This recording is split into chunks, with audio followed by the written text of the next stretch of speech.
So before I start this episode of Damien's Market Update, don't forget to hit that like button if you find this video useful or interesting in any way, as it helps our channel. And also don't forget to subscribe to the channel and you'll be notified of future episodes of this show, as well as the other stuff that we do on the channel. Now, the show is aimed at anybody who is investing, whether they're active or passive. What it's really doing is explaining to people why their portfolio is doing what it's doing, and in that way they're much more likely to stay the course over the long term. So if you thought that August was bad for your portfolio, then September was even worse and lived up to its billing as the worst month of the year for stock market returns. Now, just to recap, we entered September after bearish sentiment took hold of equity markets once again, as that summer equity rally that we'd experienced collapsed into nothing more than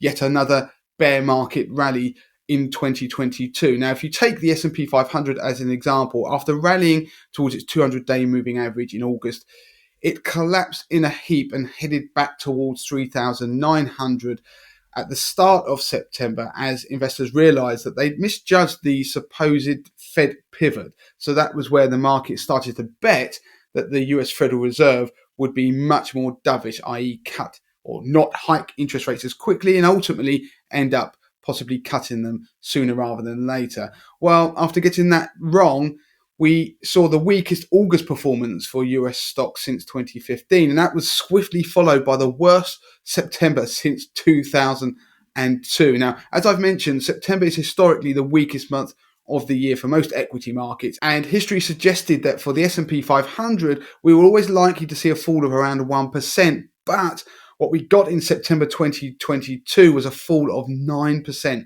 on the S&P 500. Now, ultimately, it meant, as suggested in my last video, the index revisited its June low of 3666, but went on to set a new low for 2022 at 3585 on the 30th of September. That slump in September took the S&P 500's year-to-date performance to a fall of more than 25%, which is well into the bear market definition.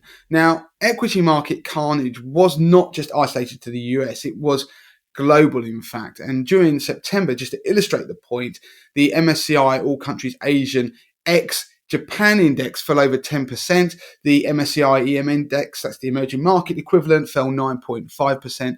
The All Countries index from MSCI was down 8.6%. Now, that gives you a broad idea of what global equity markets were doing. The Nikkei 225 was down 7.6%, the DAX down 5.61%, and the FTSE 100 was the relative outperformer at 5.36%. Now, in last month's video, I highlighted how the pound fell more than 4.5% against the dollar during the month of August, and that was the worst monthly performance since the Brexit referendum in 2016. This put the pound at a 37-year low against the US dollar, which actually was very positive for my own 50k portfolio, which I run live on my 80/20 investor subscription service. There's always a link in the show notes below that you can go and find out more about that and try a free trial if you want to.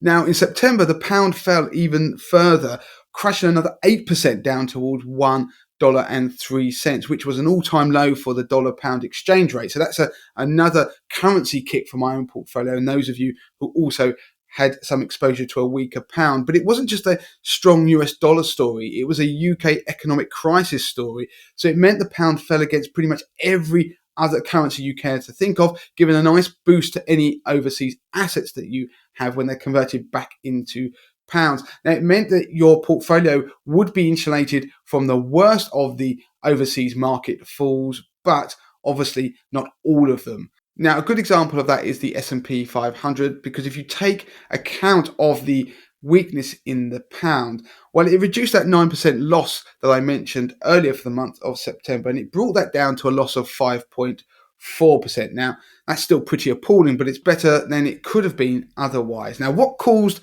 September's carnage? Well, in the first half of the month, much had to do with the US dollar index, which hit a new 20-year high. Now, A strong dollar not only tends to hit US stocks, but also commodities, especially gold, as well as proving a headwind for Asian emerging markets. In contrast, a strong dollar versus the Japanese yen tends to be positive for the Nikkei 225, while a weaker pound versus the stronger US dollar can provide some support for the FTSE 100, which we saw given its relative outperformance in September. Now, all of that and the movements in the US dollar index goes a long way to explaining many of the market moves we saw in early September, but it also has explained many of the moves throughout this year, especially since the mid part of June when we had that rally and then the pullback.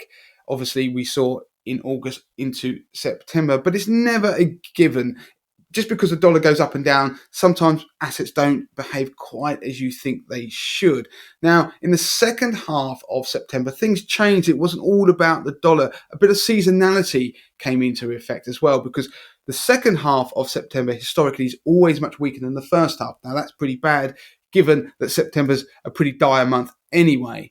So we inevitably saw a turn lower, and that catalyst that caused that turn lower was initially a number of central banks, including the Bank of England and the US Federal Reserve, raising interest rates, which obviously caused bond yields to spike. It also caused the yield curves to invert. That's around the globe. Remember, yield curve inversions that I've talked about before on this show are a good indicator of a potential recession in the future in that particular domestic economy. So the bond market weakness fed into equity markets as you'd expect. So investors were already nervous, but then we got the UK Chancellor giving his now infamous mini budget. And what was hailed as the biggest tax cut in 50 years prompted markets to sort of recoil in horror. Now, the scale of the required government borrowing to deliver his plan sent shockwaves throughout gilt markets. Now, gilts are essentially loans to the UK government. Now, gilt yields saw their biggest one-day jump on record, with the 5-year gilt yield breaking above 4.7%, having started the day of the mini budget at around about 3.5%. And that was because concerns grew over how the UK government will actually finance its stimulus plans. Now, the market's vote of no confidence in the UK was reflected in the value of the pound as well, which plummeted ultimately to that all-time low against the US dollar that I mentioned earlier.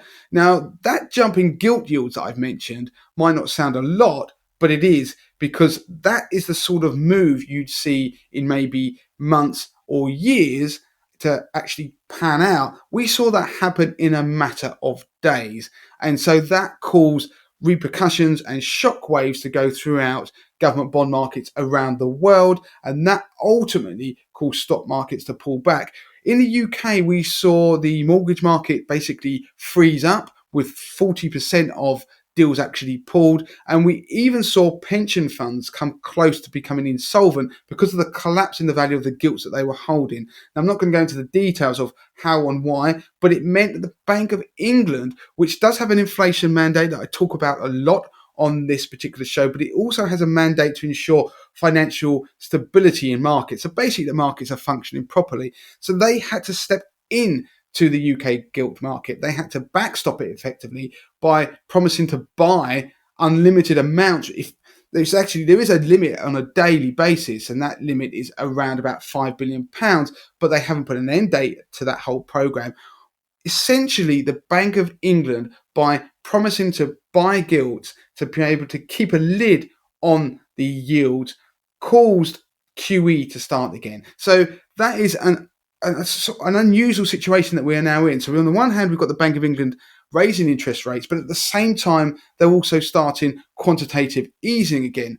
Now, raising interest rates tends to quell inflation, but ironically, starting QE again tends to increase inflation. Now, you can debate whether it's actually QE or not. If it looks like QE, then it pretty much is. The market has taken it as the Bank of England has pivoted to a much more dovish stance, and that's been forced upon it. Now, in a world where most central banks are racing to tighter monetary policy, the Bank of England has effectively blinked first. Now, it raises the question as to whether we are now seeing the start of central banks pivoting to a more accommodative monetary policy. And by that, I mean not raising rates anymore, potentially cutting rates, but also starting to introduce things like QE.